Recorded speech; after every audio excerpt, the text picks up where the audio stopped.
What's going on YouTube? JT's Reborn here. Welcome to another edition of my DC comic book reviews. This time we're going to be talking about this week's issue of Teen Titans, issue number 22. So yeah, I'm continuing the trend and I'm going to keep reviewing this series as it comes out. Same with Adventures of the Super Sons and maybe a few others if I get the time. So, Teen Titans issue number 22. Now, you've heard my thoughts on the other stuff.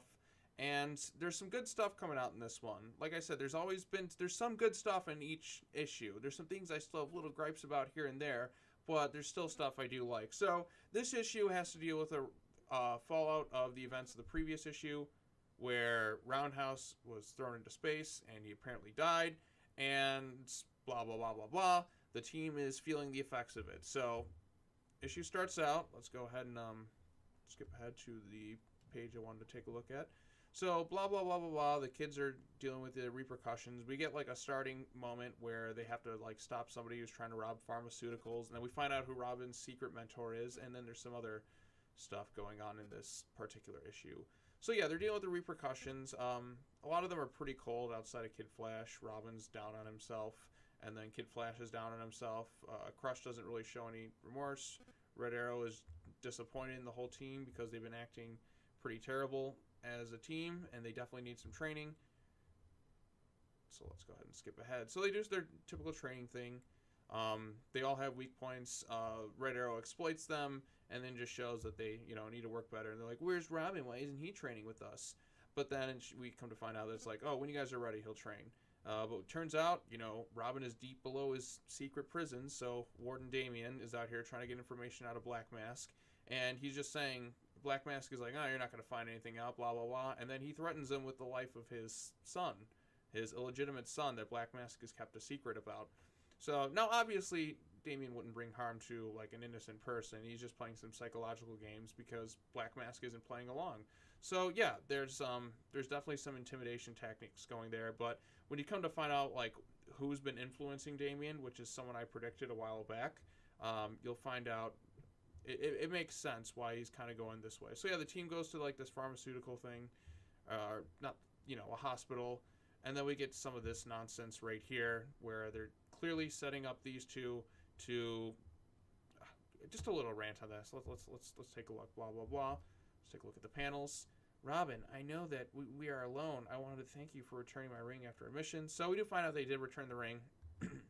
Blah blah blah blah blah. See this nonsense right here. Aw, man, it's so cute. Oh, geez. It's so adorable. Too bad, he's a kid and she's 4,000 years old, which makes her an adult. I don't get this. I really don't get this whole thing at all. It's creepy and it's weird. I don't know if anyone else feels the same way. I know they're just like, "Oh, but they're a teenager." I'm like, no. You are 4,000 years old. That makes you an adult. I don't care if your appearance looks this way. I don't care how they try and put this thing, because they're setting up. It gives me some very weird, uncomfortable, creepy vibes in this thing, because adult teenager. That's yeah, and it's going to happen. I predicted this, I think, all the way back in issue 20 when the new team came to be. I'm like, it's going to happen. It's going to happen, and I'm going to dry heave on my computer screen because of this very uncomfortable age gap. Now, if so-and-so right here was his age, yeah, sure, absolutely, no problem whatsoever with it. But the fact that so-and-so is 4,000 years old versus someone who's 13 to 14, ew, it's just very uncomfortable, weird, cringy, and I don't know how anybody could, let this pass at DC Comics. It's just, does nobody think this thing through? Am I the only person who is just uncomfortable by this whole situation? They're acting like, "Oh, it's so cutesy." I'm like, no, it's not. It's kind of, fuck it, it's pedophilia because of the age gap. But but they're a mystical creature, they're a genie, it's different. No, it bothers the hell out of me. Okay, I will just say that the age thing bothers the hell out of me. If it wasn't for the age thing, that's perfectly fine by me, doesn't bug me whatsoever.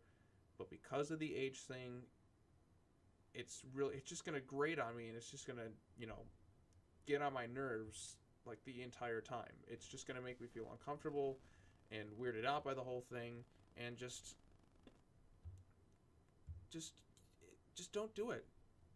And it's going to happen. It's already unavoidable. They've already written the things. Look at he's confused. You know what this feels like? This feels like, I don't know if you guys have seen the Justice League versus Teen Titans movie. It, like I said, she feels like a surrogate for Raven, and then they're basically doing, what was it called? The Damian Ray thing. That's the ship name that they gave for it. They're basically taking that and applying it to the comics without using Raven, because she feels very Raven-esque in a lot of her stuff, kind of like a fusion of Raven and Starfire a bit, with like the fish out of water type personality, and they're going with that thing, and just 4,000 years old, people, 4,000 years old. It just, ugh. I know I've had to pause to rant on that because it's going to happen in next month's issue. I think I even read the solicit that's something along those lines, and I'm just going to feel very uncomfortable about it. But yeah, so blah blah blah.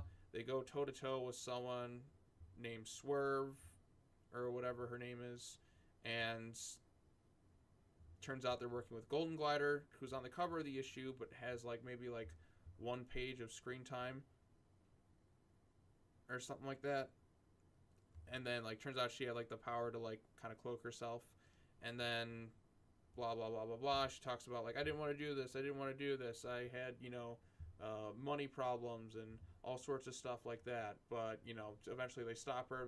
But Red Arrow's oh, give me a break already. We all have problems. We don't just become criminals like you do. Which is a good point too. You should never have to resort to crime like this, especially on this scale. So, and then Kid Flash is still dealing with the guilt over what happened. He feels like there's still a lot of blood on his hands, and then we come to find out who Robin's secret mentor is. As I predicted earlier on, the secret mentor is Red Hood. I was like, it's either Red Hood or Amanda Waller. So this goes to tell me that the Teen Titans issue takes place way after that. Red Hood and the Outlaws must have taken place a while back. Like I said, Justice League No Justice screwed things up on a huge scale. Everything was just that event just defiled the whole DC universe. Nothing, things that were going ongoing were just cut to an abrupt end, and we never got a proper transition between things. It just all of a sudden was just okay, everyone's dark, all these teams are broken up. All this other shit's happening. They're breaking up the Bat family. They're probably going to kill Tim Drake off in Heroes in Crisis. And for whatever stupid reason, Dan DiDio, who's in charge of DC right now, hates the idea of, the superhero family. That's why the Superman family is broken apart. That's why the Bat family is slowly dwindling. And, it's cool to see Jason Todd teaming up with Damian, but why Damian would go over his father's head to team up with Red Hood, who he never really worked well with to begin with, is beyond me. And this Red Hood design right here, I didn't review the last Red Hood issue, but it's fucking Red Scorpion from Mortal Kombat. It's a cool design on its own, but I don't see Red Hood here. I don't see that at all. I know he's gone kind of rogue, but he doesn't have any protection for his sleeves. He's got a red hood, but he's got the face mask. It's a cool looking design. The artwork here really sells it, but I like the helmet. The helmet was cool. I have a Red Hood helmet. It's pretty sweet. So yeah, they're working together. They're trying to figure out who the other is. They set up teases for the next mission where they're going to go after, they're going to try and save Commissioner Gordon, who's a target for something, and then we come to find out Kid Flash is going to go talk to Roundhouse's parents to find out what happened. And Roundhouse has actually been alive this whole time. And he didn't say anything. Okay, you're not going to say anything to them? I mean, they're your teammates, bro. This boggles my mind. Oh, yeah, hang on. Let's go to this cover art. Look at this cover right here. I want to just point out, how great some of these covers have looked. These variant covers. Just the way it's drawn, kind of I don't know what Damian's face is doing right here. I wonder if we can zoom in. Oh, I guess not. But yeah, I do like this cover art right here. As far as the characterizations goes, I'm liking this new team. I still wish that Raven and Beast Boy were on the Teen Titans and not Titans, but I guess I just have to kind of learn to deal with it. I guess, and also when they transition the teams, what the hell happened to Aqualad? Like, does somebody want to tell me what happened to him? It's not explained in Justice League No Justice. He's just gone. It's like in Titans where it was like whatever her name was, and then like Tempest, I think it was. Aqualad from like the Teen Titans TV show, and then you had the girl with the powers. Like, why can't I remember her name? But she's just pretty much gone too. Like, everyone just kind of vanished altogether, and I don't understand why. So, yeah. Also, what's up with this? This reminds me of like Nickelodeon, like back in the 1990s, like the Hey Arnold drawings, like a bit. Like, I don't know what's up with that art style. It gives me like an early like late 90s, early 2000s like Nicktoons vibe with the art on Damian's face. I don't get what they're doing with his nose. But yeah, Teen Titans issue number 22. Overall, I'd say it is a pretty good issue. There is a lot of angst in it, and some of it is warranted, but like, I don't know what's up with the way Red Arrow's been written, but she, like, compared to where she was in the Green Arrow books to compared to where she is here, her angst level is just amplified to 1,000. Now, that could be explained by the special, but sweet Jesus, it is like way up here. And I do like how her and Robin just like, oh yeah, you can, I fully trust you more than anyone else to be a capable leader when I'm in my absence, Red Arrow. So like, he trusts her to like train him and do pretty much else, because like, she is his second in command, because he knows Kid Flash or Wallace West can't necessarily get the job done. Crush is new to this thing, and Jin is doing whatever the hell.